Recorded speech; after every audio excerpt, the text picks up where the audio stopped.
Hello and welcome to Rule of Thirds, a conversation about art, design and culture with your hosts Berns, Mike and Jude. If this is your first time listening, welcome to the family. Be sure to follow us on our Instagram at Rule of Thirds Pod. Don't be shy to say hi. A question about the arts and the craft. If you didn't know, then it's good that you asked. You tune into the culture. This the rule of thirds. If you want to, you could tune at work, yeah. And tell me, does that frame fit good? Does it feel right? You want to steal a photo for your website, but you want a logo we can design, right? Yeah. Conversation with a cab driver provoked the following questions. Why should someone be a designer? Private school, public school? And what is the future of design? Find out in today's episode of The Rule of Thirds.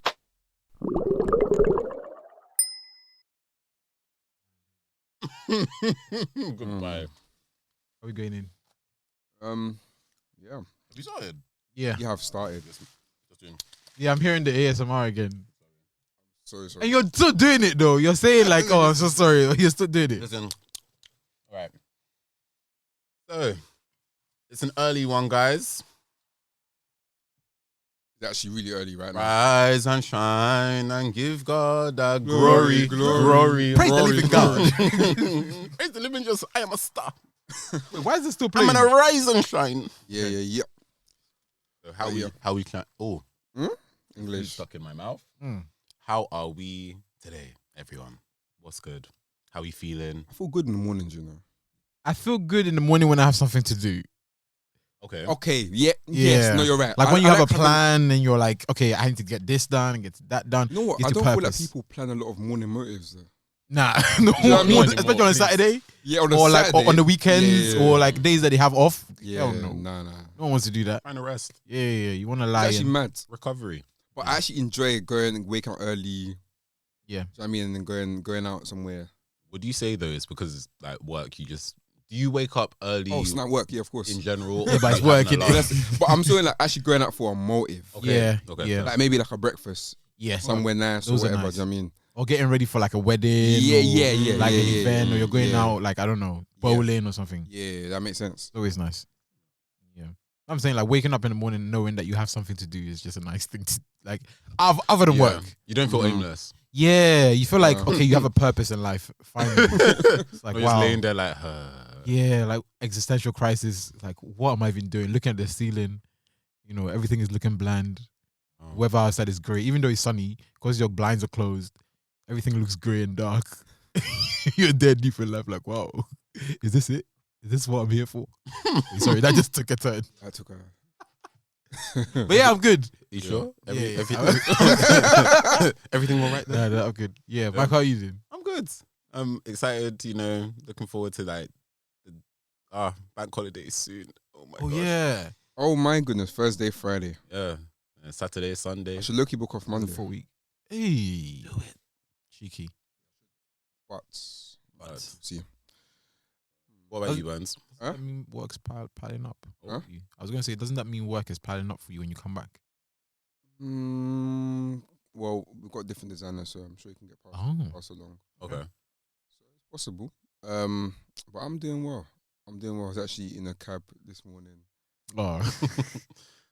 You know, you get a cab, and even my man was taking bare long as well. What to do? What to get there? To get there, he took one next route, but anyway, he said that his way's messed up or whatever. I was like, alright, say nothing.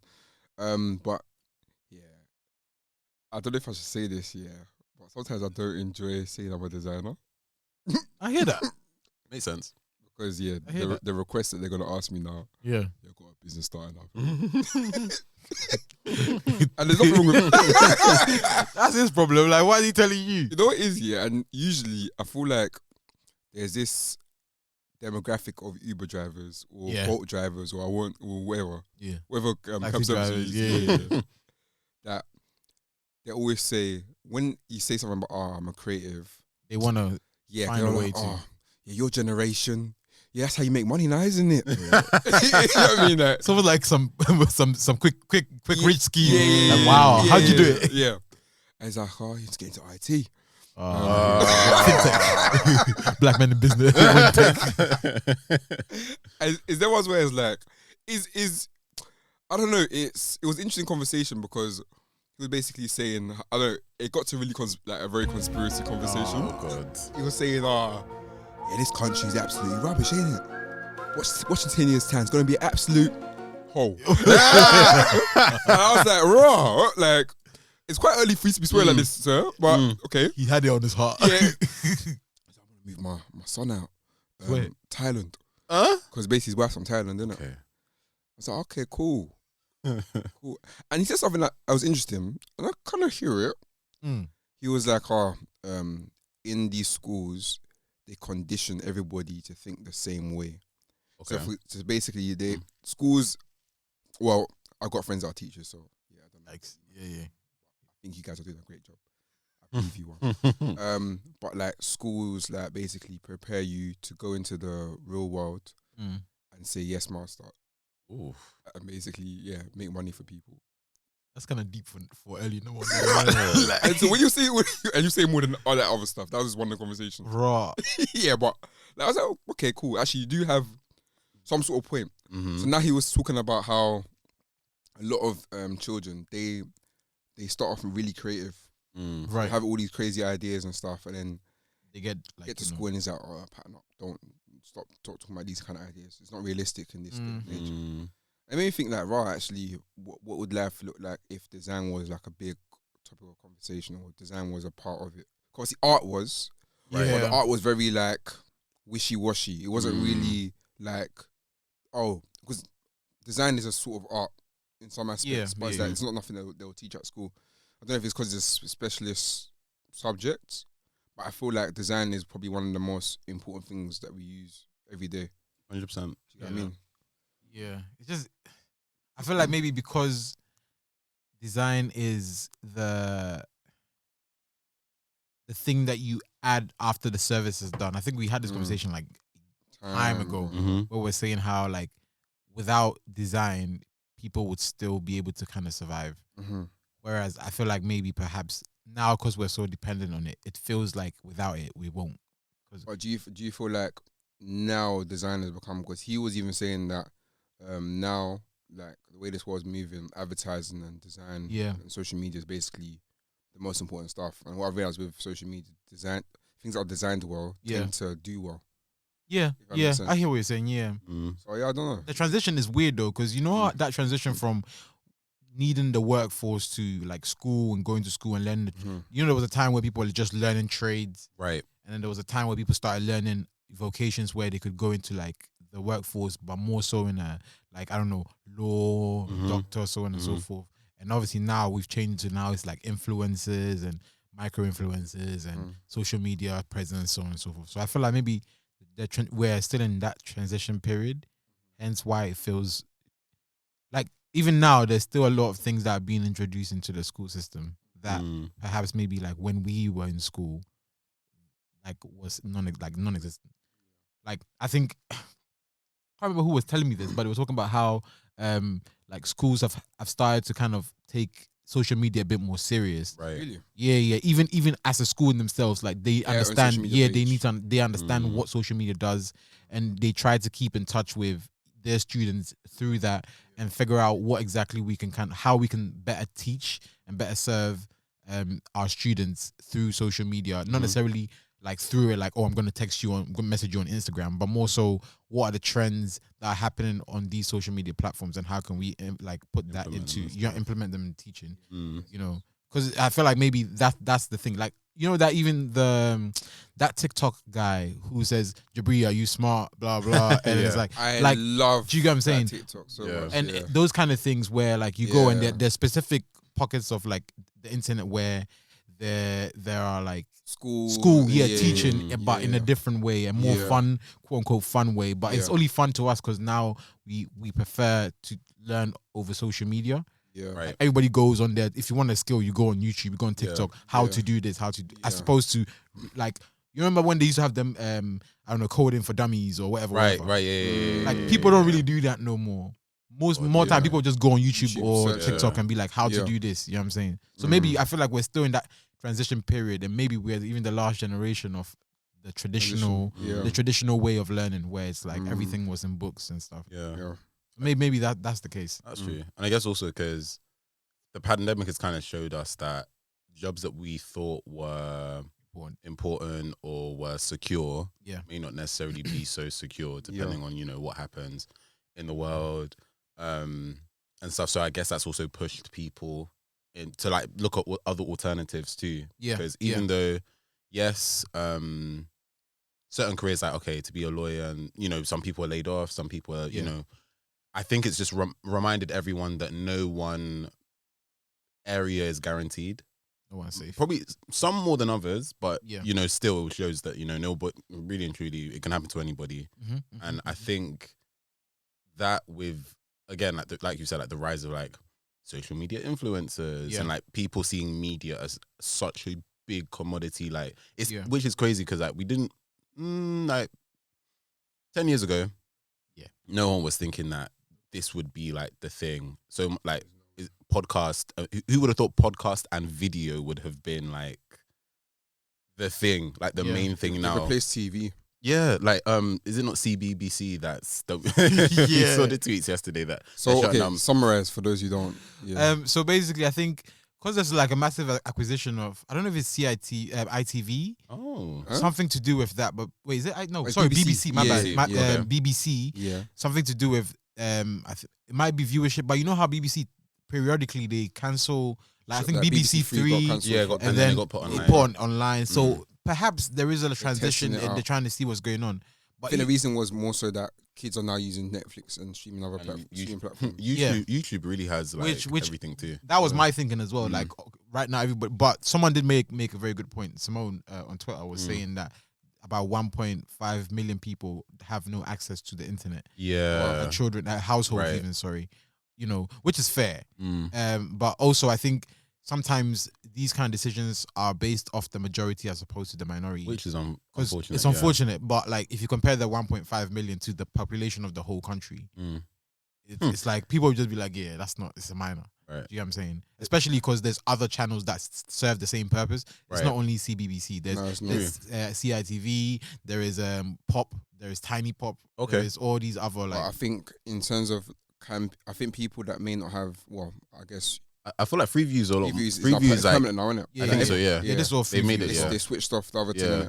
Okay, fair enough. Yeah, then you do have those other things. Yeah. I think is that the bit about nostalgia, like in sense nostalgia porn is ridiculous, fam. People are just on the like people are like doing threads about the impact of CBBC, and it's like which is understandable. Yeah, but I think it's just our the whole generation, though. Like, come on, man. We like to insert ourselves into it. It's just us being honest with the fact. Also, like we're not going to watch these shows. Like you're saying, oh my god, Sarah Jane Adventures like changed my life, but you're not. Are you really going to sit? Is that still in production? No. It stopped time ago. But I'm saying like, you know how people are like, oh my god, I'm gonna watch it again. Like they need to put it somewhere on the platform. But really and truly, will you watch it again? They should slap it on. I'd rather it be on BBC iPlayer. I feel like even that I'm not. I can't like in my spare time. I am not searching Sarah Jane. There's no way. There's really. I'm so sorry. There's other shows to watch. There's really other stuff. There's really other stuff. Unless it's forced in front of you, like when you go on Netflix suggested, or you go on Disney, especially does that well, where it's like, oh, we've got something as random as That's So Raven or whatever. It's like That's So Raven though. You know what I'm saying like, though? That's worth my time. I can watch that now. Sarah Jane Adventures. I feel like it's a bit more niche when it comes to CBC. I feel like British children's shows are not as entertaining when I look back. I agree. They're very creepy. Half of them are very creepy. I can't lie. What's the name? There's one where they tell the stories from like, is this like horror something? Horrible History. No, not Horrible History. That was great. Horrible History is top tier. Goosebumps. I think no. There's another one where the guy goes and he's reading a book and it's like in the cinema in the intro and it's like this old man. He comes.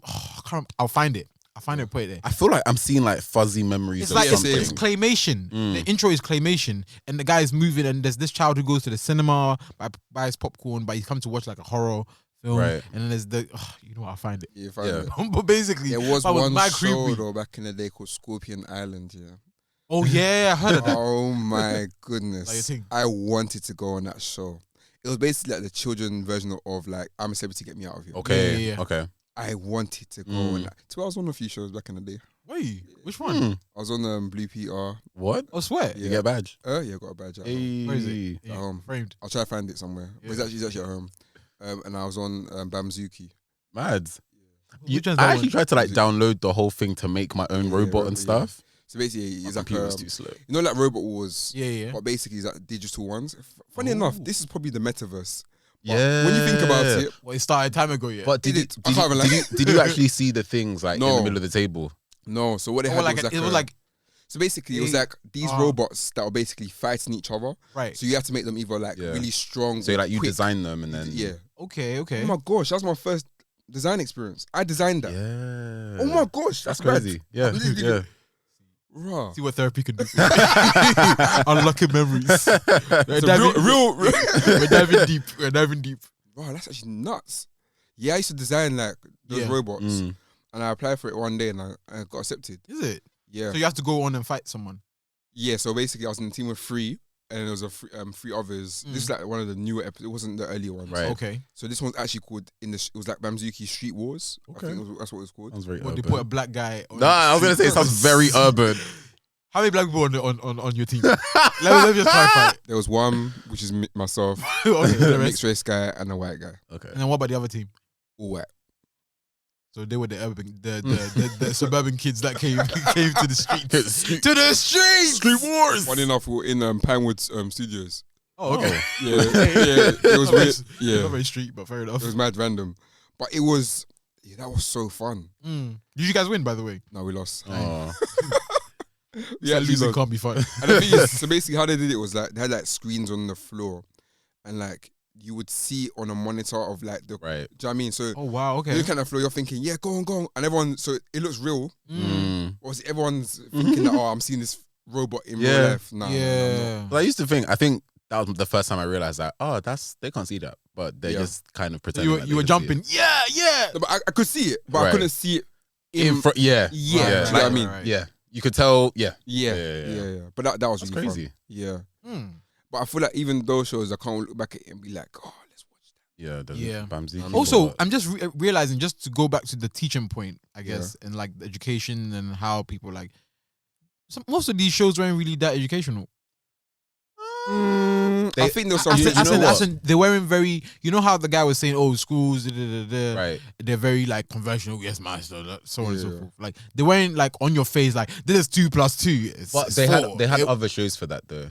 That's one thing I will say. Like I think there was like because it was like all scheduled, isn't it? So like Right. at a certain time you would have your educational stuff. At a certain 4 time you p.m. would have for like example, your Tracy entertainment. Beaker, I remember. Yeah. Ooh, 4 p.m. I'll you were run lear- home. You were learning from Tracy Beaker. Yeah. Okay, There's to be some fair, yeah, principles no, there were. Even Yeah, with there like, was- You Okay. actually learned it. For example, like even remember that black kid. What's his name again? I can see his face, but I can't remember his Yeah, name. you know Tall exactly guy. what I'm talking about. Yeah, Yeah, the one that had the slits. He had the slits. Man said he had the slits. But he was a cool urban kid. Mm. You know what Oh I mean? yeah, there's always one of those. Yeah. Uh, But like even I think he had like a family and stuff. And Oh, I did tra- he? Yeah. Wow, they Let gave me him had- a family. But his family used to abandon him a lot. that was it. They were rich. They were basically a Wait, rich. whoa. Basically, there was a rich family, but obviously, I think the dad used to go out on travels, and mum wasn't really about as well. Oh wow, okay. And I think it touched on parts of like loneliness as well, Mm. and like I don't know, there's different things. Just about Also, family. that's what you meant by you were learning. Yeah, I think Yeah. there was life principles and like Same way like a That's So Raven will have like certain Yeah. things. Like even Am I High? yes, similar MI. kind of things Oh as my well. days, MI. Yeah. Throwback. That was a good show. That was a good show. Yeah. That Is was a it? good show. Are you guys saying like looking back, you learned, or you were actively learning whilst it was happening? No, it contributed to my life in a good way. Is it? Yeah, positively. I like those shows. Like, what would Tracy Beaker do? Type thing. No. Nah, not Oh, that. okay, I Just thought more you were like, like, just, I what think, would Tracy Beaker do I in think this it's like, situation? oh, okay, like it was cool to see that, like, Yeah, it gave explored in, like, a perspective. show. Even being like for kids that are being adopted, for example. Right. I got a chance to look into their lives. I see what Yeah. you So, mean. do you know what I mean? Right, And right. kind of like help people to accept and normalize Yeah. like, these as part Different of everyday life. lifestyles. Yeah. Okay. So I feel that's something they did really well. And there was some shows like with Dick and Dom that I really hated. Dog, nigga. That's that whole thing was just. They used to like put guns on people. Do you remember?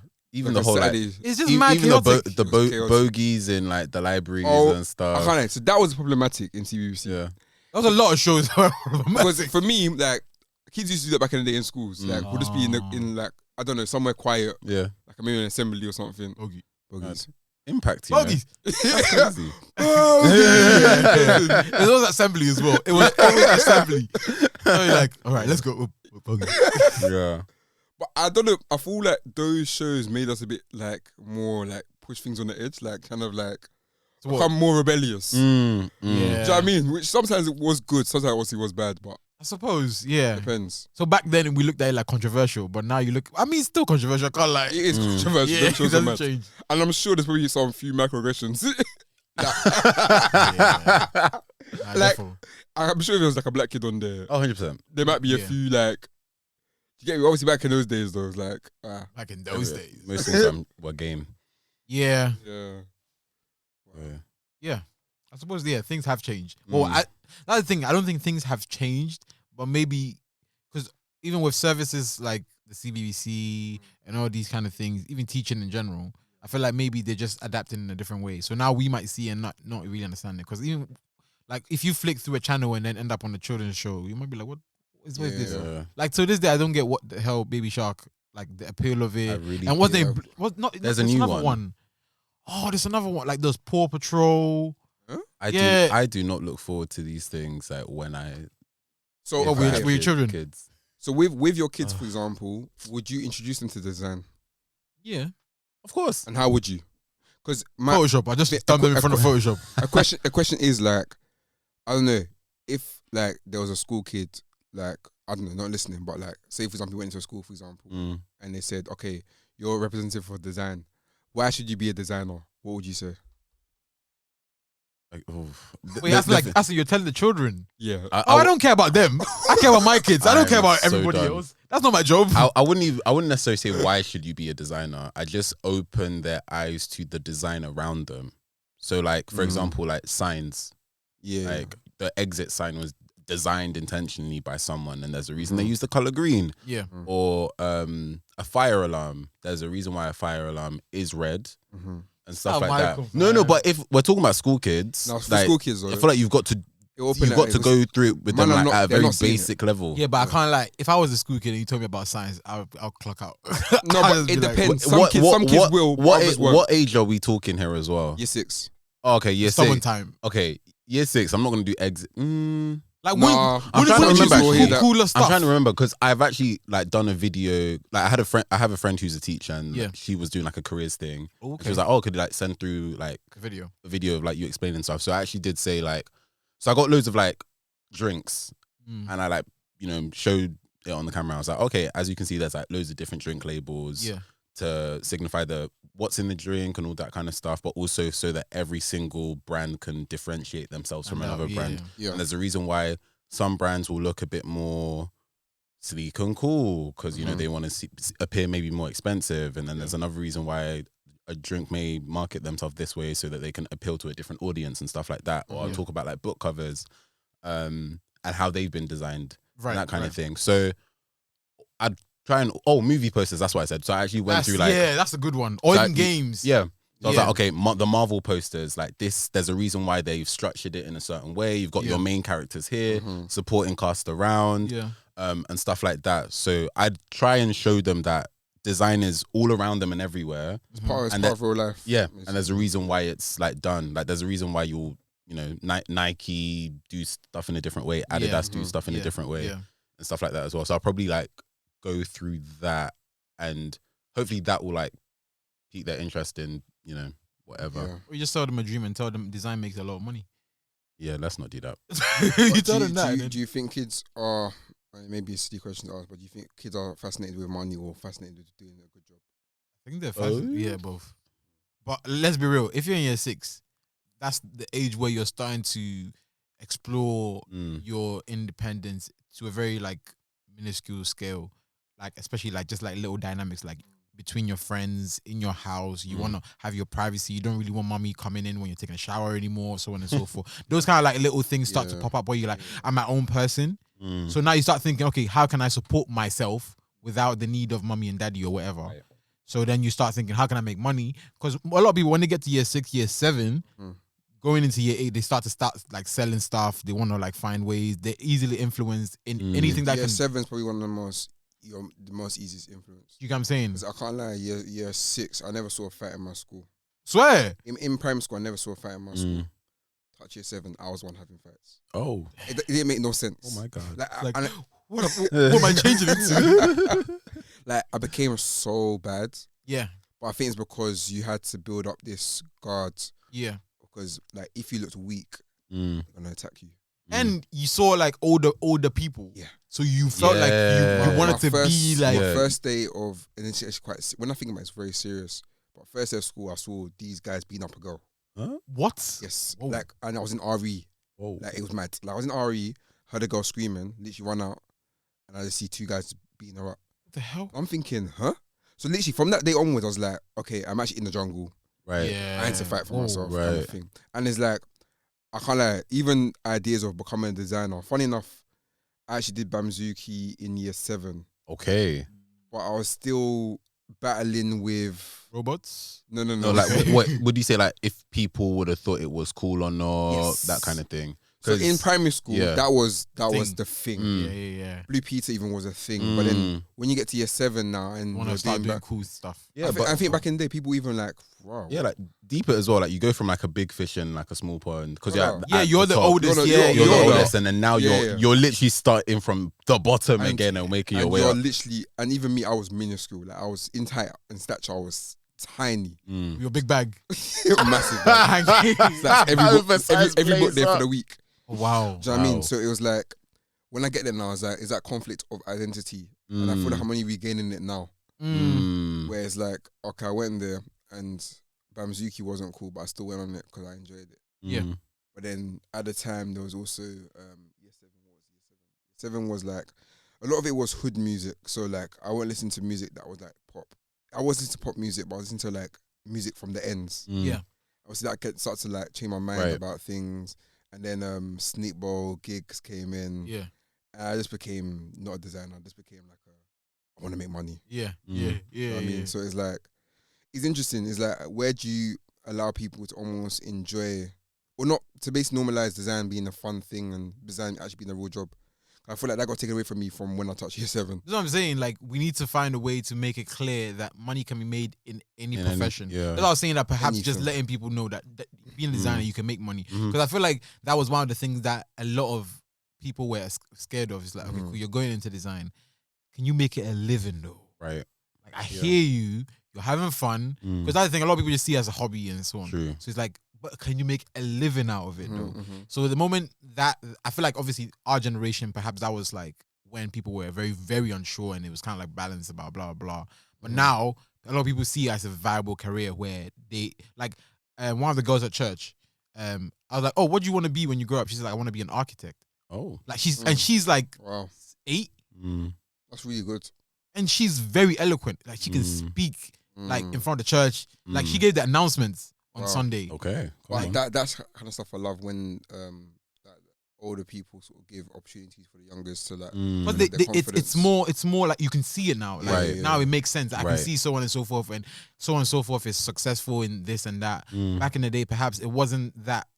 Okay, maybe it was, but not necessarily in our communities or in Yeah, our close yeah. vicinities. Like a lot of black people, you don't really see them in those kind of successful 100%. points and so on.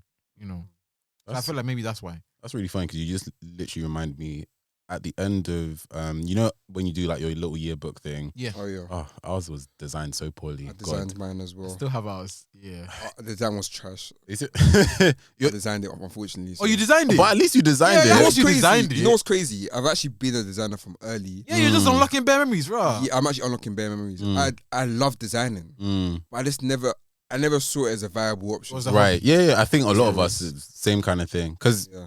growing up, because I just remembered like going through like my yearbook and I was like, oh wow. Because I said everyone was like, oh, what do you want to be Right, in right. the future? And literally, I wrote, I think architect/designer.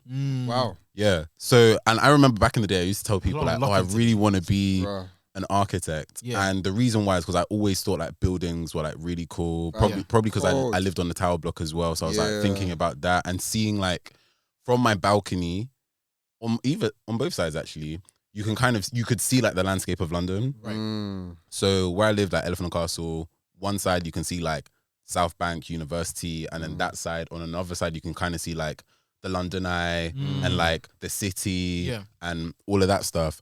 And I think because something was being built, like a dance studio was being built near our playground, right by our school. So seeing that whole construction, I was like, oh, this is like really cool. And, you know, and our school was like in like an old building and stuff as well. So like those things used to influence me a lot, and I used to draw and stuff as well. Yeah. But obviously, like as the years go by, you're like, can you really like do this and stuff? Does it make sense? And in our, just trying to think of anybody else. Like I had a friend who used to draw a lot. And that was the first time I was like, oh yeah, that person should like do this like forever. But I didn't really understand the concept of like a full-time career, especially in the arts, because you don't really see it, but you can tell that this person can draw. It's actually like my best friend's name's Ricardo.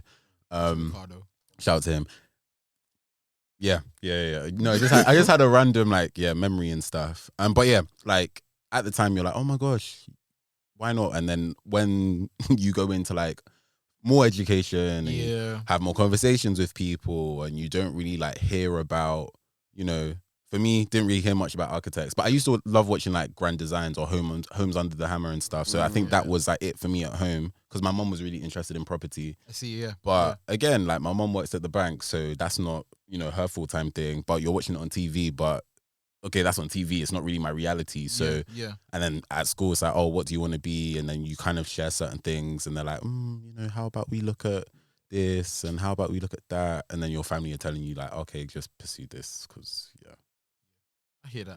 Because it's crazy. I feel like a lot of times maybe the conversation again, going back to the whole point with the taxi driver, maybe that thing starts when you get to that year 7, year 8, just because that's when the bigger decisions are put on you. Whereas when you're younger, you're told to be more, like be more rebellious, have fun, try new things. They want to, like, most parents will put you in what do you call it? One of the girls at church got put into the what's it called? Gardening club. Okay. Oh wow. Like to learn how to like. They had a gardening club. They have a school. They have a gardening club. Yeah. Is it private or public? Well, it's a public school. Public school had a but gardening club. Again, this is now. So I'm saying, like, back then, a lot of these things were in there. Do you get what I'm saying? I didn't know those. And I can't like, even if there was, you wouldn't be joined. I'll say, like, more shoot. Even me. Like, I remember, like, when I came, like, a lot of people who were coming into year 7, because I came in year 9. A lot of people who were coming into year 7 were in like poetry club, right? And this public school, poetry club. They were in dance clubs. They were in badminton and all these things. But when they get to year 7 now, it's like nah, chill out on that. Like you've got science and maths to do. That's more important right now, mate. So I feel like maybe when we get to that secondary school stage, that's when they start to say, now that you thought about all these crazy ideas. Let's get back to let's start. Let's tone it down. Let's tone it down. But I guess also, like, if you think of the perspective, I don't want to say of teachers, but of like the system, right? They are preparing you for the next step. And during our time, it was, we're preparing you to find a degree, so that you can get a job. Yes. So this is just the easiest way on scale. Cool. Let's start, pushing everybody into said boxes. Okay, let's do science, let's do humanities, and let's do languages. And then we'll go from there. And then if you're lucky, your school might have like a design or like wood tech. If you're lucky. Or IT. I loved the wood area. Tech. Same. I loved it. They made us have wood tech for like a bit, and then they cancelled wood tech. Oh. Ew. Why? Funds. Oh, they were fam. This is like the previous episodes. Yeah, fam. They were just they were chopping the art. Like I remember, I was doing what do you call it? I was doing art and design in art and design in secondary school. Yeah, we're lying. Swear to God, in secondary school we had art and design class. Yeah, no, that's nuts. But I swear, like this is the thing. Yeah, I feel like sometimes you look back and you realize there were so many opportunities, right? That maybe not that we took it for granted, but we saw it as like a side thing. Okay. So I remember I was in art and design class, and there was one of the guys who was in our little group, and he wanted to be a tattooist. Yeah. Tattoo artist. Tattoo artist. Yeah. And I remember like when we were doing like painting and stuff, he'd bring in pigskin to tattoo. what? Because that's how like At what the age? tattoo. At what age? We were like 14, crazy. 15. So man has acquired. Did he talk to his parents about it? And Yeah. because I'm thinking, how the hell are you getting pigskin at 13? You just go, no, like butchers. And this is the thing. I remember our teacher. They give That's free. insane. No, obviously, I don't know if it's free, but you go out and ask, like, can I have some pigskin? Ah. I remember our art teacher telling him to go to the butchers I love that though. and ask. That's amazing. See, that's insight. Yeah. But this is what I'm saying. Back then, we were looking at it like, oh, this corny ass teacher, man. 'Cause I'm not gonna lie, like at the time I pay- probably would have been thinking, Yeah, like, fam, this is what I was thinking. you're Like, low key moving like these people that end up like doing weird things It's when so- they're older. it's fucking so why strange. have you got pigskin? so But he was, you know, and he would come in and sometimes, like, he was a very rebellious child. That guy Mm. was mad rebellious. Like, I think, like, half of the school was scared of him. Yeah. I mean pigskin, but you know. No. Even No. no, out of that, like, the things that he was doing on the side. Okay. Yeah. Like, Like, he was, Right. he was on that. Right. So for him to come to school and still be so diligent about the arts, but then go on road and do his thing, it was so strange. So when he used to come in and he like sometimes we'll finish class and he'll bunk science just to sit down and tattoo. Wow. Like, and I remember he was giving some of even the kids at school tattoos at some like later on at some point. Wow. But my point is that like there were so many things that were there. Yeah. I mean, even music class. I remember we had like music class. We had music. And that was the first time I saw anybody like do anything on Logic, like to make a beat or anything. Okay. I used to go in there muck about. DJ. Fam, I used to go in there muck about Yeah. and never took it seriously. Right. But the moment I finished secondary school, I was like, damn it, I should have taken advantage of that. Yeah. I feel like sometimes when we're in secondary school, we're told not, even though these things are there, we're told to look away from it and think about more value. Like I remember selling like Lucozade and them things there because you wanted money straight away. Sold lollipops as well. Yeah. I used to buy fake Tisa hats, my snapback gosh. Shambalas. What Shambhala? Me and my friend used to sell. We used to order it from eBay, and we were selling it in school. We were trying to make. Oh my god, we were trying to make money. I remember like that was the first time that we even designed a shirt in Right. secondary school That's to crazy. sell. We only printed one. Sorry, we only printed two. One for him, one for me. Yeah. So now I still have it. Oh And, Wow. but the thing is that these are the things we were thinking about the money first before the skill. It was all about making money. You I know? think for all of us, it was just like as long as I can make like that two. I kind of like making like £4 that day was Bro. heavenly. I can't like we're Bro. making money though. We're selling the hats for like 25. £25. Bro, I can't like we were chopping money back then. Man. 25. Bro, we were chopping. per cap. We were. That was at the same time like Tiger snapbacks back. Damn times. Oh my so gosh. things were pop. That's wild. You know, I had one of those. Things were bro. Things were. Like, no, what was it called? It was like a pyramid, like a Yeah, Egyptian. yeah, Black Pyramid. Yeah. Yeah. Rah. So that them times things were popping, but I Yeah. feel like a lot of people were encouraged to make money Yeah. and forget about the skill. But then I think sometimes when you're in the right situation, there are people like the art teacher who was encouraging the guy Yeah. who can like push you a bit more. He's not tattoo artist now. He stopped because the roads. But Right. anyway, that aside, like That's Like, that's you know what I'm saying? So mad though. someone can just inspire you like that. You Yeah. need people like that. My art teacher was actually Ghanaian. Oh, that would What? have loved that. I can't She was lie. Ghanaian.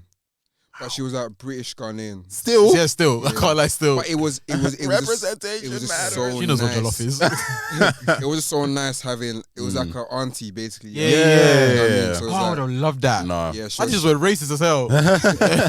she really pushed me further. Right. And if I did something that was a bit meaty, she would always be like, "Come on, you can do that." Hey, I'm not. What you doing?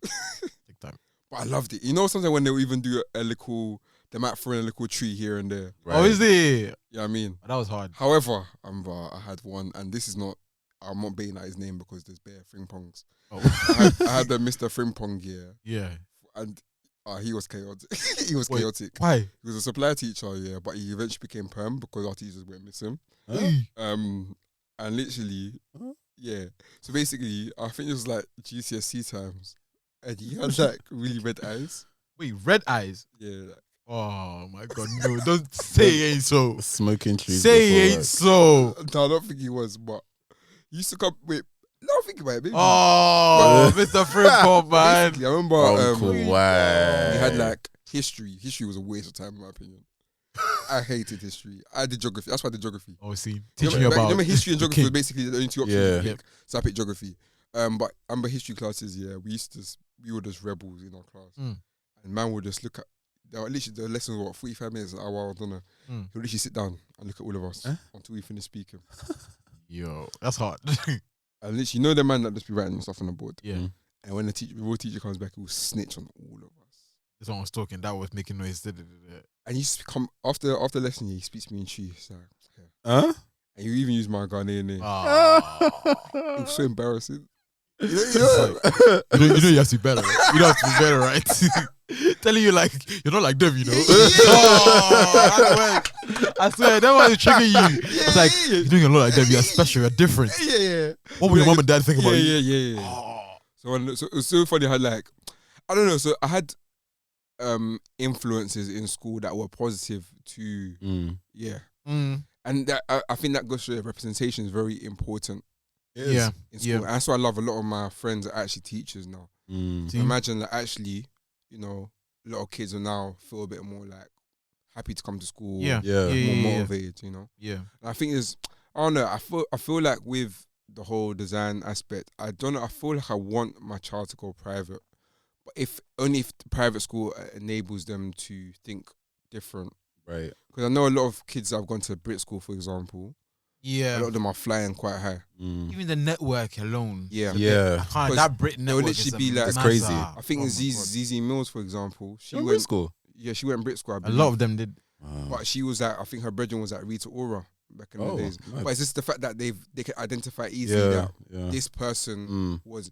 Do you know what I mean? They have like a whole what do you call it, like alumni database that's massive. They treat the school like a uni. You know how uni alumni is? Yeah. That's how. That once you're done, you just spread your wings. Yeah. You know what I mean? So it's like, I don't know. It is that debate of because public schools I think are important because I mean back in the day I think there was this debate about being streetwise and stuff. I'm like, I hear it, but but really. I rather have networks and being streetwise, and I feel like because I'm already streetwise, my youth can just learn from me. But it's not the same. There's learned experience, and then if you're a millionaire, and you're like, I'm probably not live in London. No, funny enough, I won't live in London. It won't be the same. But I don't feel like the ends. Will the ends still? It would. It's getting gentrified. right now the ends are very TikTok-y right now. Wait, what? Obviously, there's still a lot of. Oh no! Wait, what? No, legit. Wait, so the ends is what? TikTok-y. That's funny. You go to like Stratford now, and literally, I was eating Nando's, and I was literally see these youths on the table downstairs, What, dancing? No, one of them was dancing, but the other one was, you know, that slap game, that country game. Yeah. And they're just slapping each other on the head, and I was like, raw. So back in the day in ends, like, no one was on that. When we went to Westfield back in those days, when it opened for the first time, it's like year 9, year 10-ish, we were just preying girls. Or there was beef. Now it was just, let's just do a little dance. Let's just slap each other. It's not a bad thing though. It's not a bad thing. Like, they don't like me. I'm saying, like, I just don't feel like it is as born in the darkness. I was raised in it. I feel like the gangsters, for example. Right. I don't know how it is. I may be wrong. But the gangsters are taking all their children to private school. I was gonna say as well, like, they still see stuff because there's still stuff. I remember when I used to do youth church, innit? So I remember speaking to the youth and they were like, oh yeah, like, imagine people, like, things are happening to people, like, people are really getting, like, shanked. And then that is definitely they will know the perpetrators. They're like on Snap, like, this is what I just did. And people know who have done certain things, but obviously no one's saying anything. And there's like social, one of the, someone at work, he's like my work friend, but he's like 19.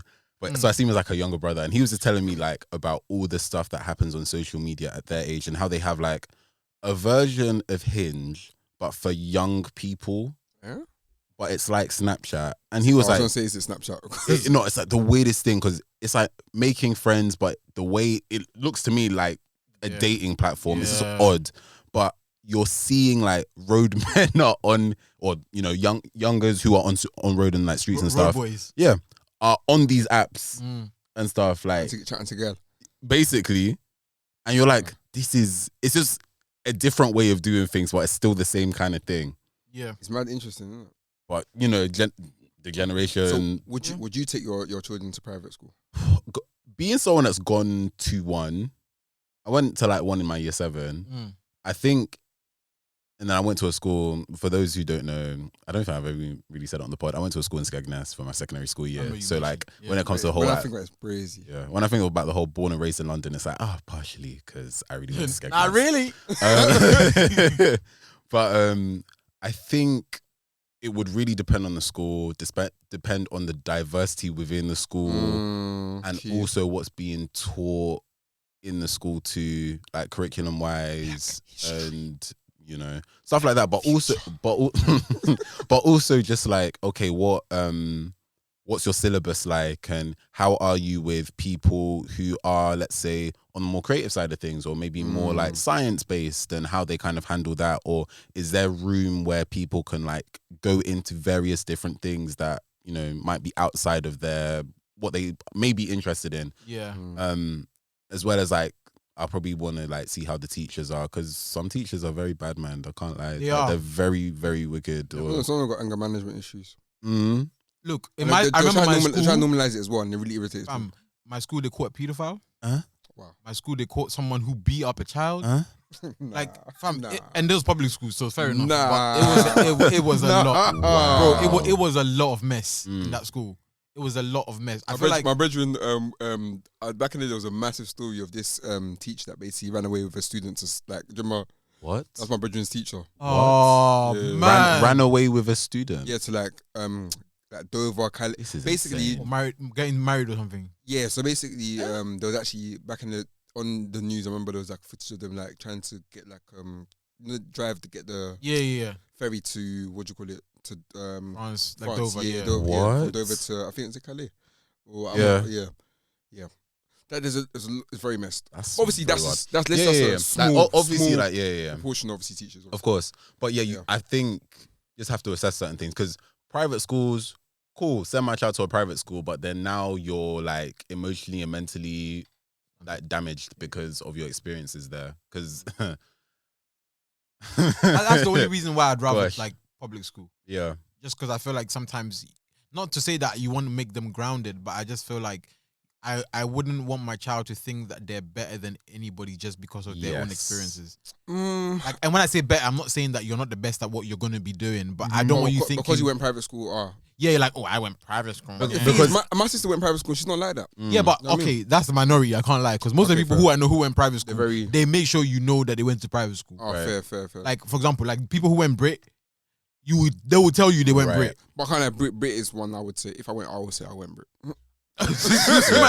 okay. Because Brit is the name. Brit school is mad. Yeah, You know fair what I mean? enough. I guess if I'm being honest with myself, I would want my child to go to like the best school The best that I could school, get, you know, yeah. for them and stuff. Because obviously that's hella important. Yeah. But yeah, I just have to give it a lot. It's of make thought. or break, you know. It But really the thing is, Nah, I one don't thing. think One it thing. No, I say, like That's- it's. that's- I think It's That's is. too much it pressure. is. You can't. No, it is no, make or but break. not that's a very big decision you're making. 'Cause School can your- change a your kid's school- life forever. No, you're right. Yeah. But I'm just saying, like, we can't place the.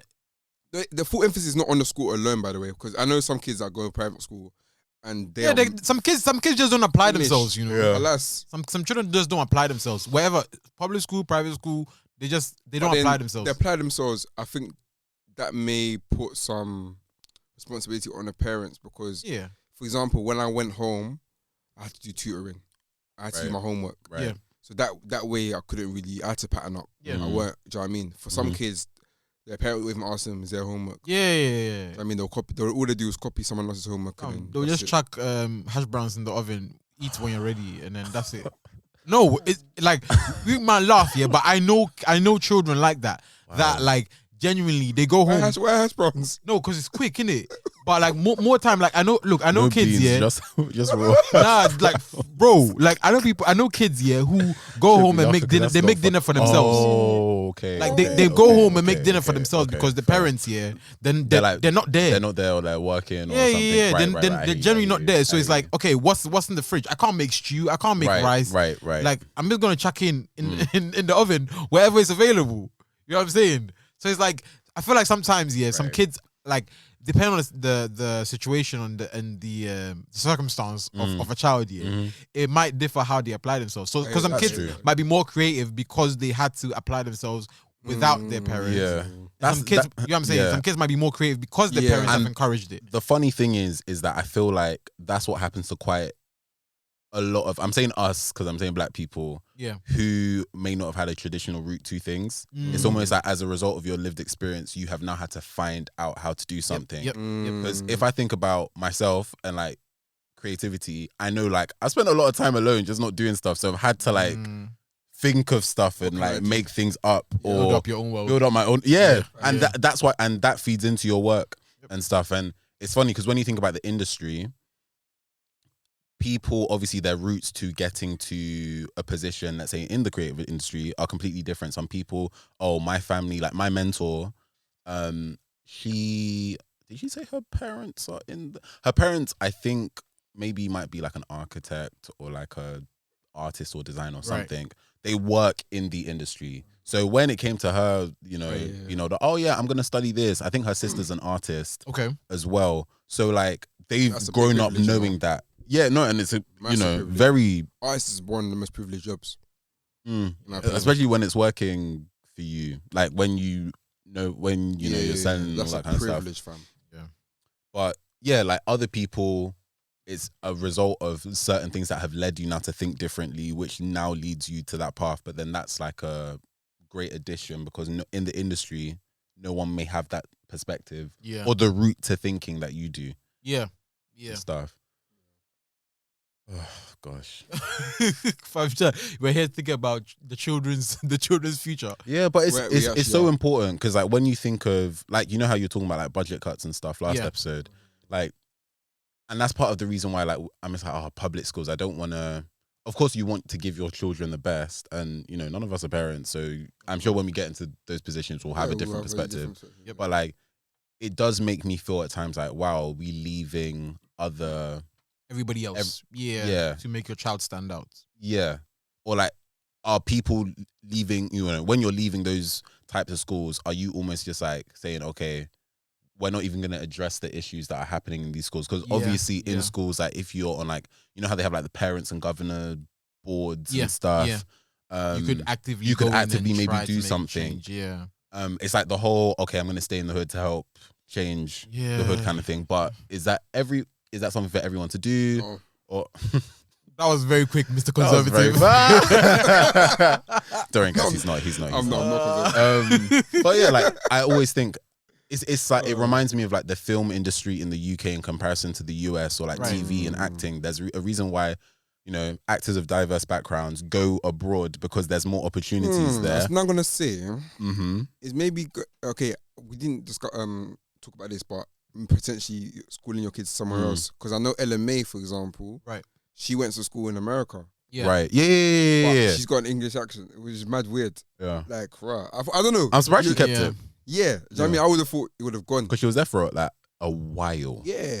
Maybe she came back and went back on a regular basis. I think she did say. So it could be that one of those things. I don't know. Her mind just seems mad open to me. Like, it just seems like that was healthy for her. But I don't know. If she had family there as well. Yeah. So that might have like helped with like that transition. There's other kids and my children are going Ghana still. Huh? No, but the thing is, that's realistic though. Yeah, but the thing is that the way things are moving now. Yeah, but you go there, it'll be private school. It'll be international school. Yeah. Do you know what I'm saying? Yeah. And it's like that's the whole that comes with its own issues as well. That is. Do you get what I'm saying? That comes with all issues as well, because you go to school with other international children, like white, Asian. You know what I'm saying? Yeah. And then you think basically you be in a bubble, and then you go outside and real life will hit you, and you be like, whoa, didn't see this coming.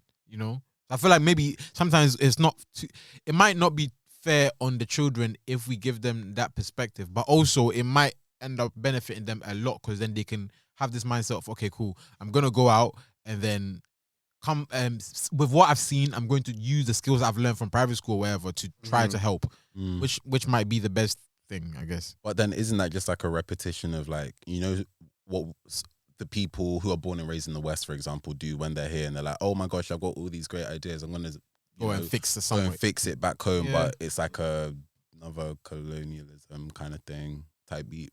Yeah, but I mean, there is such a thing as positive gentrification. So perhaps that could be the angle that thing. Because let's be real, like if someone needs help, they're going to have to change some things. Mm-hmm. That's like regardless of whatever situation they're in. So if you're used to, let's say, waking up in the morning, going to the farm, doing this and doing that, and someone comes in and says, "Hey, I can help by giving you this machine that's going to do the farming for you," it's going to change your way of life. Right. It might end up becoming a hindrance on your way of life because now suddenly you don't wake up as early anymore. You can't really spend time with this and that. Before you'd go to the farm and talk to people on the farm, but now you can't really go and talk to people on the farm because everyone looks at you like, oh, look at the guy with the machine. Right. So like, everything has like a positive and negative effect. I just feel like maybe you might have to weigh it out and see, okay, cool. If I do go back to quote unquote help a less privileged audience, how do I do that without actually stepping on toes? Or how do I do that with the least resistance? Because even with private school, like it's the same thing. I think it's especially with that kind of with positive gentrification, it's more so understanding the people. Because it's like, in sense of if you have conversations with the people, you actually know what they want. I think the problem is when it becomes negative gentrifications, when you're giving them stuff they don't need. Yeah, like because you feel like they need it, so take it. You're almost judging them, saying that you guys you need this lifestyle to be happy. But most times, is it even for the people? Is this for like a new set of people? Or like the next generation? Because it never benefits the negative people. Gentrification. Yeah. Because it doesn't really take into account the people that are already there. I don't know, but positive one could potentially be, because obviously it takes money to build obviously these developments. But positive one could be like, oh, if you've been a resident in this community or this borough, we're gonna give it to you at, I don't know, 50%. A particular rate, like less, or even out allowing people to learn those skills. Like for example, if you have a building project, let's say, okay, I'll use the Ghana one because maybe that is a more it's that's a bigger gap, you know. So if you have like, I don't know, a 50K grant and you want to open like a gallery or something, and you decide to go and open a gallery in Ghana, like you go there with intention to hire Ghanaian workers to bring in Ghanaian artists and keep a Ghanaian audience. Then technically you're solving a lot of issues because you're already employing people to work. You're also employing artists who should get their work shown, and you're creating what do you call it? What's that word? When you bring arts and stuff into a community, when you bring value. Not value. There's another word, but basically, let's go with value. Yeah, you're bringing value into a community where people can come in and take in arts. And there's a word for it. It's on the tip of my tongue. What does it start with? But basically, you bring it to the community and you allow people to kind of open their mind to different sides of commodification, but it's not that. Nah, it's not commodification. But yeah, basically you're allowing children, whatever, to come and see something that potentially they've never been exposed to, and they can see, okay, this is a viable career path or whatever. Yeah. So I feel like maybe with that, it's so with the private school thing, I think maybe that's what could happen is you take your children there and then they can learn and then come back and say, okay, the people who didn't have the opportunities that I had, I can give you these tools to then run with it, basically. But is there money in that? No, I feel like that's something. Much. I feel like that's something that you have to do out of self. But that's I think if you don't care, you don't care. Yeah, but that's the harsh reality is, I think as great as that is, unfortunately, a lot of these people who are maybe in those positions. It's gonna come at a cost, like whether we whether they like it or not, we like it or not. Like, and I don't know if a lot of people are willing to put that like level of sacrifice, because of course you're thinking, 50% off the houses, I've lost money, just can't be bothered, kind of thing. Yeah, and like you're playing a longer game, and it sucks that the way the world is, like. Yeah, it takes a particular type of person, but perhaps the next generation can, because I think this is my perspective anyway. I feel like empathy can be instilled into children, where you allow them to kind of understand why you're different, right? And as opposed to saying you're the greatest in the world and you're just great because you let them understand, like, okay, you're great because of this. You had these opportunities. You had hence why you're here. And with that, you have to understand that perhaps not necessarily that you have a responsibility, but you have an advantage, and you can decide to take advantage of that in a negative way or a positive way. So that's up to the child, but you have to let them know that they have, because I feel like a lot of people grow up with this kind of like God complex where they're like, I was just born great. And it's like it's not real. Like no one's funny. born great. Like even like the people that we see as virtuosos and Yeah. stuff. Like don't get me That's wrong. There's some people who with particular spectrums they end up picking things because the way their brain is wired and so on. But for an average of people, like you're walking around, you're born in particular situations. You went to this school because your parent knew this person. Like it's a lot of nepotism and situations that just happen because of Like luck. luck as well. Yeah, so with all of that, and then for you to be thinking you're the ish because it's not realistic. So I think if we with the next generation teach them, I guess like look, you're a designer, you're a great designer, but you're a great designer because you put in maybe 20 years of work and you studied this and studied that, and you know your reference points from your parents were great because they taught you and exposed you to these artists and that and that and that. Then they understand like okay, cool, that anybody could have been where I am. So perhaps I can do the same for someone else by allowing them to be exposed to such things. Yeah. I was thinking as well. Do you reckon? Because I'm trying to think of like design, right, and like how visual communication. It's for like the people, or like design is supposed to serve people, right, in a way to like help with stuff, right? Yeah. I guess in the back of my mind, I'm just like, how does one like teach that side of things because I know we're having conversations about where we see like design going in the future. Like this was like off the pod and stuff. And I was thinking like, okay, but in order to, what am I trying to say? In order to get people to think about designing for the future, don't we have to remind people about like who the design is for at the end of the day and like what it's all about? And I'm trying to think of like when I learned about graphic design in GCSEs, like we went through obviously like some of the rules like kerning and all that kind of stuff. We learned about, branding and all of these things. But I think of people like, trying to remember the name of the woman that designed like road signage and like the highway design with like directions. Her name's with an M. I think I've got it. Oh, Margaret Calvert, right? Yeah. So she did like road signs like a digging or like turn left and all that kind of stuff. Icons for it. The icons, yeah. So obviously that was with an intention for people and kind of trying to come up with a system that's easy for people to like take in. Same thing with like TFL, for example, like that whole map system, like that took time for somebody to really just go through. Incredible system. Yeah. Even the metro system design, like brand design and stuff. Like, is that Pentagon did that? I think they use Helvetica. Yeah, but also like my guy really shit it all out as well. Yeah, like there was I remember seeing it on a tweet. But yeah, you could see like the original like scribbles of the signs, like, and it was like there was like gridded paper, and he just like drew it.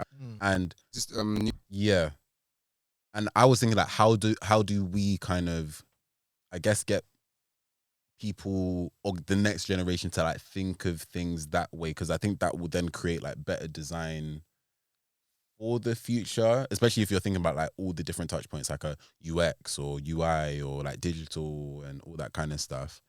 I don't know where this question is going, but I guess I would say word vomit and all of that kind of stuff. Like, I mean, because so basically what you're asking is how do I guess like move it forward? How do we move like the design, culture of design? Yeah, with like, because we're talking about like education and stuff, who, right? though, with who? So like next generation. With the next generation, let's say. What age are you talking about? Like Generation Alpha, as they call them. Hey, so the one going there, the one after Gen Z. Okay. I mean, how do we move? I think one of the main things that I'm recently like learning is archiving. I think that's one of the main things that a lot of times, like, so with previous generations, a lot of archiving came with obviously like designers making books, making like, even with the science and stuff, I'm pretty sure people have like books and manuals of like, okay, the principles of design or 5 ways to do this and blah, blah. So perhaps that's one of the main things, because right now we're in this age where everything is on the internet. Right. Most people's archives are just Instagram and stuff. And even with that, it tends to be a bit more difficult because with Instagram, there's 1,001 people who are doing different things. And there's not specified like, okay, cool, I'm interested in just type. So how do I find people who just type, who's a type specialist, so on and so forth. with Instagram, you can literally search, anyone can use type, but they Mhm. might not be a type specialist. You might even love the type that they do, but they're not necessarily a type specialist. Yeah. So I feel like maybe archiving is one of the main things. It's like just learning how to archive and allow the next generation to be like, okay, are you interested in this, that, that? Mm. You can find this, that, that, and all the resources to help you to get to The most perfect A, example is Virgil. Yeah, Perf- yeah, yeah. His yeah. website, I literally was on it on Friday. Yeah. But his website is literally built like an archive. Yeah. Right. That's literally how it has to be. Nuts. Like he's Rest in peace. rest in peace. It's like he's literally said, "Yeah, I'm gonna do this because I know." Yeah, like, this it's very is what it intentional, is. isn't it? It's so intentional. Yeah, I feel like that's one of the main things. It's about like learning to. In fact, there's create actually a got like space. proper like documents. Yeah. And, do you know what I mean? So I'm saying, so if Folders it's something and- like right. that, where you can actually tell, like, you can allow people to come on there and know what, like, how to do this and how to do that, and if you want to get into this, or these are my reference points. This is how I thought before I got to this point. Yeah. The reason why I might use this is because I saw this and that and that. That might be one of the main things to kind of say, quote unquote, push it forward. Because Right. what I think I was having a conversation with someone and I was telling them how in order, like, the reason why you like something isn't just because of that thing. Yeah. It's an amalgamation of Facts. influences and ideas that came from before them. So Mm. the reason why someone might like, I don't know, like a scissor, it's not just because Scissor is beautiful and so on and so forth. It's because Scissor sings this way, she dresses this way, she has an aesthetic, she loves the ocean, she did this, she did that. Like, there's so many facets that might contribute to someone loving something, but, like, let's be real, the average person isn't sitting down thinking, oh, I love this because of the influences. Do you know what I'm saying? For most creative people, you can look at something and be like, oh, this reminds me of so on and so forth and so on and so forth and so on and so forth. I see where the influences are. I think one of the references that I usually go to is Kendrick, where a lot of his songs sound like songs I've heard before. Like, Okay. there's this song, I think it's Lust on Damn, that reminds me of a song called Vibrate by Andre 3000. Okay. With the same reverse Right. pattern, vroom, vroom, vroom, the same thing. And even the way his tonalities with his high pitch falsetto and stuff, you can tell where it's from. So obviously, so to an average person, just be like, oh, this is a cool song, whatever. They might even skip it. And I might have a different appreciation for it because I understand where that came from. So I feel like with those kind of things, it's very, very important because it allows the next generation to be more students, Right. as opposed to just consumers and then Yeah. like regurgitate and like, oh, I just saw this cool idea, I'm gonna vomit it back out. They're like, okay, cool. I take this in, I take the nutrients out, and then I figure out how I can, like, bless you, how I can use that to then create something new. Because if not, what will happen is we get to a stalemate where everyone is kind of creating the same thing, or some people just go back to like the 80s and pull it and just put it back I out. feel like for a while that's how it's been. I feel like things are changing now where people are starting to build their identities. Yeah. I think even like for the future, for like the future designers, I think it's about establishing your unique identity. I think long gone are the days where we just make the same stuff over and over again. I feel like that's why I tried to move away a bit away from Pinterest for a bit because I was just seeing the same aesthetic. Yeah. I wasn't really establishing my own, you know. But I think even things like what we're doing now, podcasting, like this is Archiving, yeah. because people going it's gonna stay on forever. Do you know what I mean? So it's like people can be inspired. Like someone might listen to this in 20 years. Yeah. Wow, what were these men thinking? Yep. And then go back even to the work and be like, okay, I see where there was, you know what I'm saying?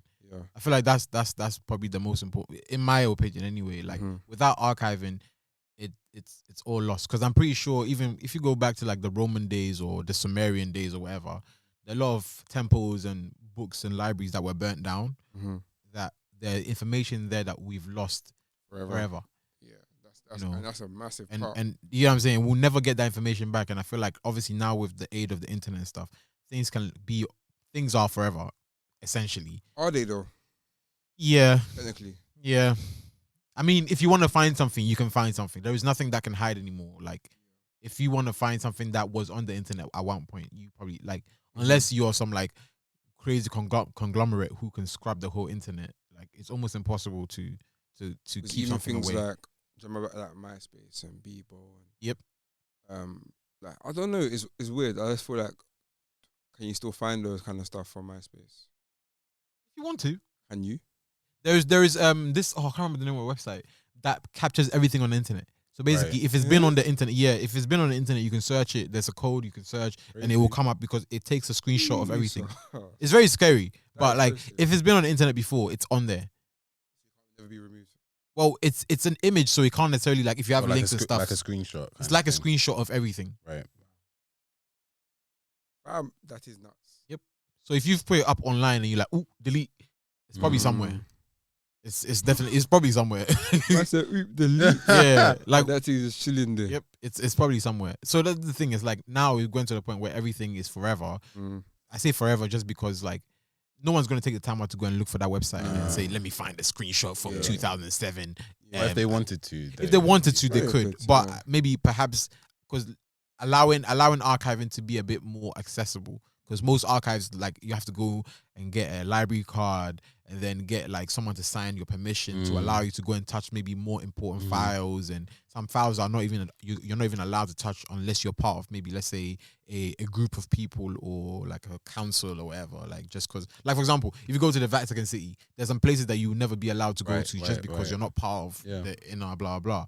So maybe especially with design, allowing people to be a bit more like community centered as opposed to, you know, because the reason I asked that question or whatever statement is because I think about a lot of people's like entry into design, and how like if you don't go to uni, you kind of have to like find the information for yourself, and obviously you learn a certain amount of things from school, but you will learn the real bulk of things at, you know, with further higher education and stuff. Right. So I was just thinking like, how do we kind of make it a lot more accessible and also help with, because there's certain, when you're designing, I guess, like without that history or knowledge, right, there's a certain way that your designs will kind of look and feel. Okay. Yeah. Or won't be led with like intention or like, I guess like the whole like grid systems and like, I don't want to say the rules, but like even funny enough, things that can help. Like, I've had designers that have gone to higher education tell me grid systems or not. Oh yeah, no one uses grid systems. Yeah. But like there's a certain like format. I don't want to say formality because it doesn't necessarily mean the designs have to be like formal. Designers more have no rules in their work as much anymore. What we're designers is now the thing to break rules now. But you need to know. Yeah, you need to know the rules to break them. Yeah. But I feel like even like simply just searching brand guidelines, the rules are there. For example, it's just obviously in another company's format, right? But the core principles are there, and also I feel like YouTube as well has made it more accessible. University, a lot of it now, unfortunately, may not be come from schools. I've actually realized that when people go to schools, they actually lose their creative spark. Some people maintain it, but others can lose it. Because think about it this way, again, going back to the cab driver, like they've literally established certain things that you should be doing. So, for example, I remember this whole conversation about European design systems and African design systems. Right. African design systems are not the same. Yeah. Do you know what I mean? So it's different ways of doing things, but it's like still yet. I don't know. It's like. So are you basically like implying that there isn't any universal design language type thing? Nah. There's never been like there is though. There is obviously this with like hierarchy and typography and like there's obviously there's certain things, but in terms of like, there's certain ways that you can see something's a European design, something's African design. Right. Do you know what I mean? What does African design look like? That's a very good question. I don't like. Yeah, it might be different. Yeah, I see what you're saying. I would love to know. Like, I'm trying to think. Other than the stereotypical tribal related stuff, like I'm just trying to think what else would be like African design, because I know a few African designers who are very like, if you see the work, it would be very difficult to tell where. British. You wouldn't know if it's like, this is like, because a lot of people, you know, even like Swedish, more what do you call it, Nordic design, I guess. That's like, you know, it's very difficult. I feel like you can tell like Bauhausy kind of stuff. Yeah. I mean, so like more Europe. That's European. Yeah. I guess, and that's like a foundation for a lot of people. Yeah, it is. But then, and that's like literally a school of design thoughts. I think that's what I'm trying to get at a bit. So like figuring out a new system of because again, like design is gonna evolve obviously as we go on, and like before, design was like a logo type, you know, and the way it all sits on a page. Now it's, digital systems. It's like Even sounds and stuff. Even and, this one, like, for example, What that was meant to be. this is so basically his work also his person's called Jean Somian from Ivory Coast. Okay. But basically his work often involves repurposing used materials, including metal, coconut wood, and even canoes. So I think it's like a vase that is made out of a coconut tree log. Or do you feel like that looks like quote unquote African? It doesn't look like a European design. I can see why that would be. I don't know. There's just some certain element. I feel like a lot of African designs are more abstract and more fluid in its nature.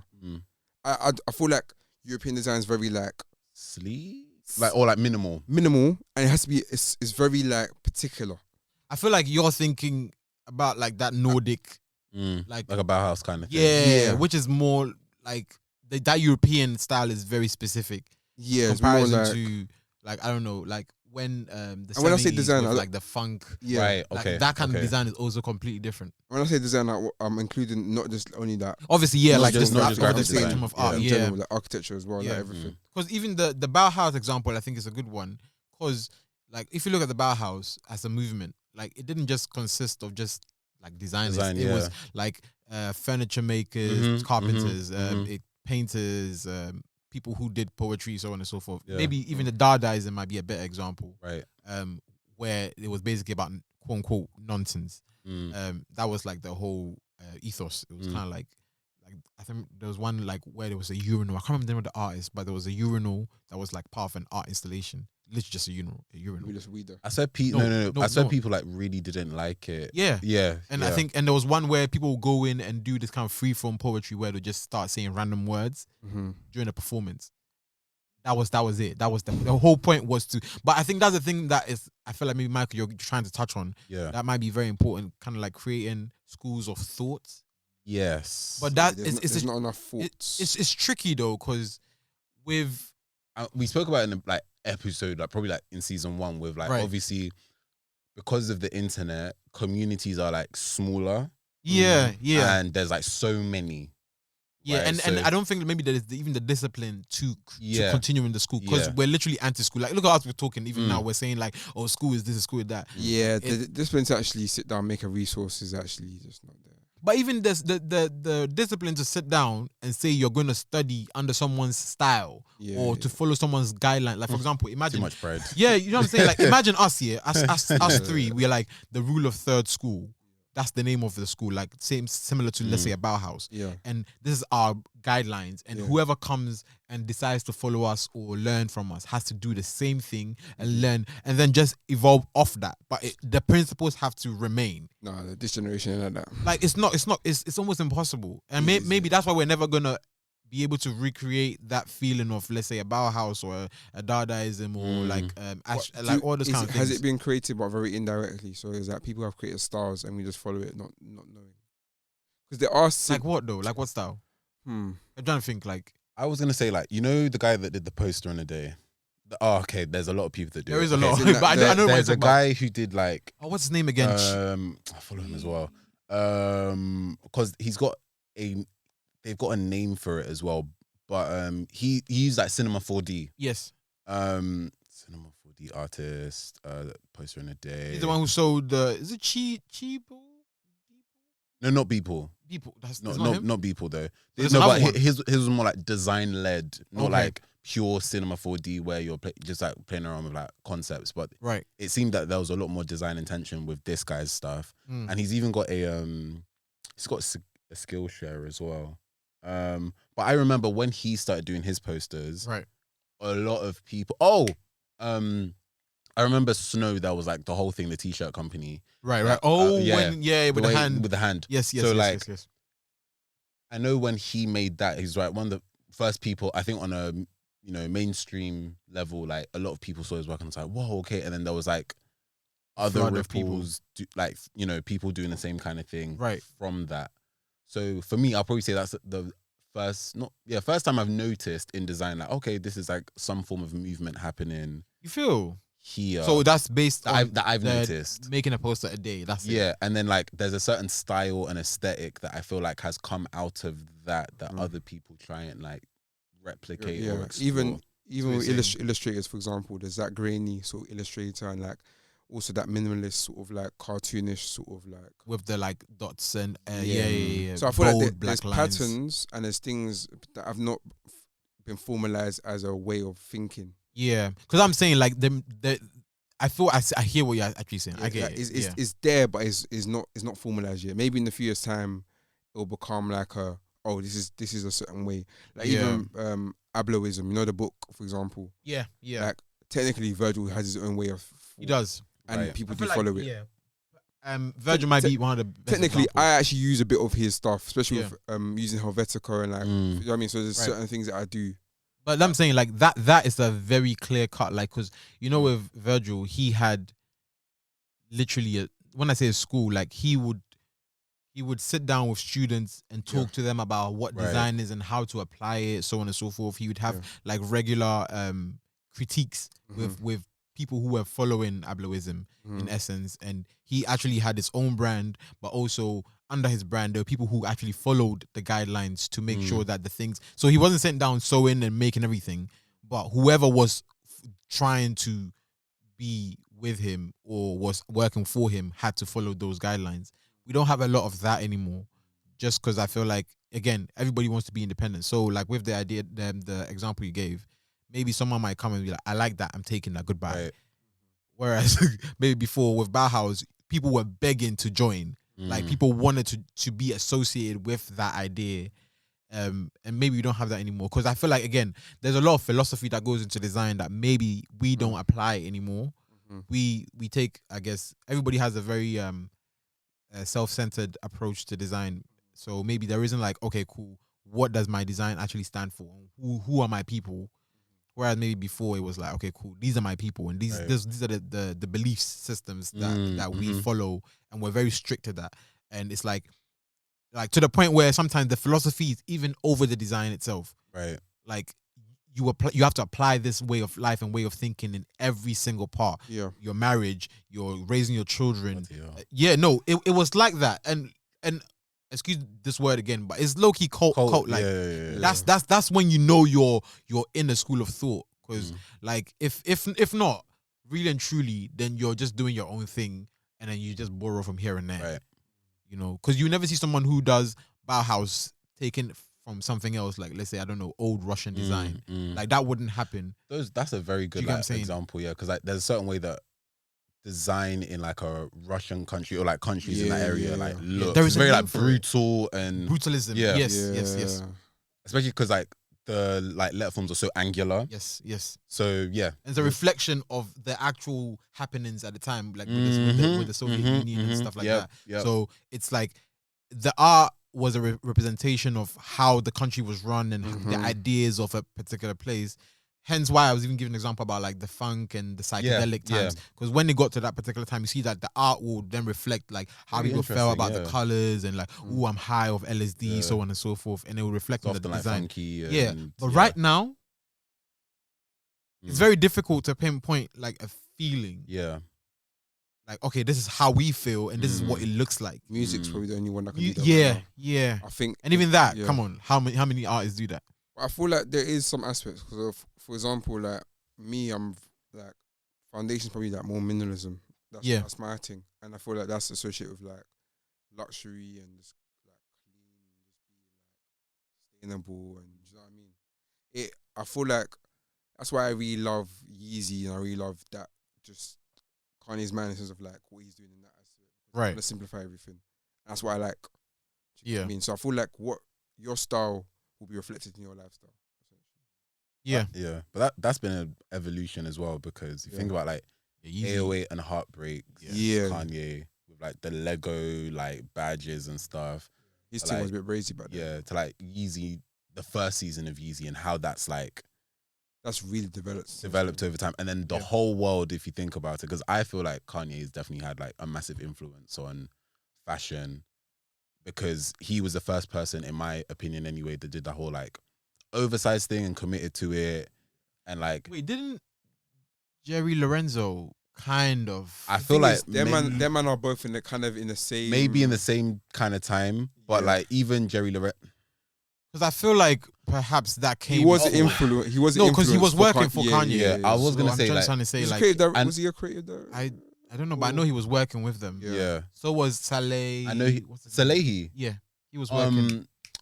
Is he still doing Versace? No, he has his own brand now. Oh, because I know he did the Crocs. The Crocs, The Crocs are cool.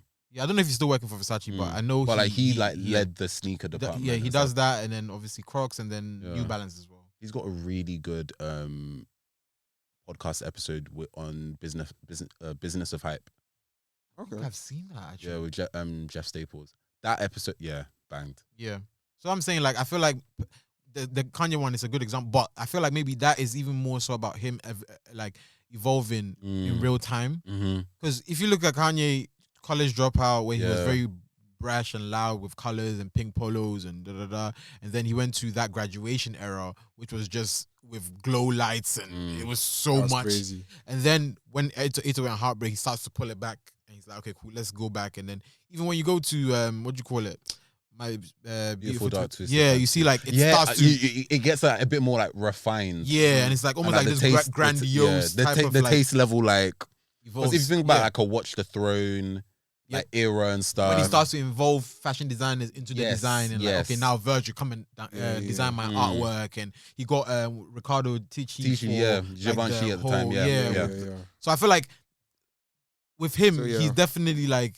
But I think that's the human experience. We always evolve. Yeah. In 10 years' time from now, I may dress completely different. I may design completely different. You know. Yeah. One interesting thing though, because I remember, I think it was Jeremy Scott from Machino. I don't know if it was an interview or his film, but he was talking about how like Kanye would literally like come and like sit and spend time with like designers and actually like ask them about their thought processes and stuff, and like what inspired them to do this, or what materials and how are things constructed.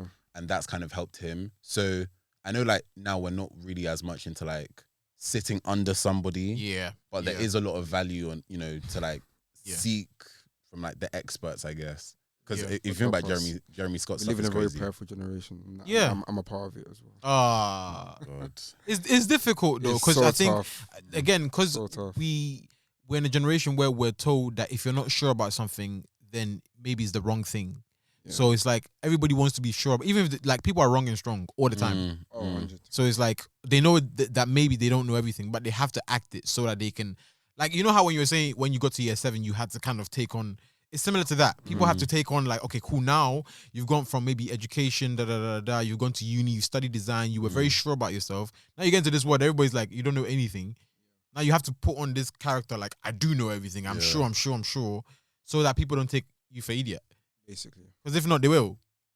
Like without a doubt, people will look at you and be like, yeah, you don't know anything. And they can just suss you out and they'll be like, you're not sure, are you? Like, yeah, I'm not.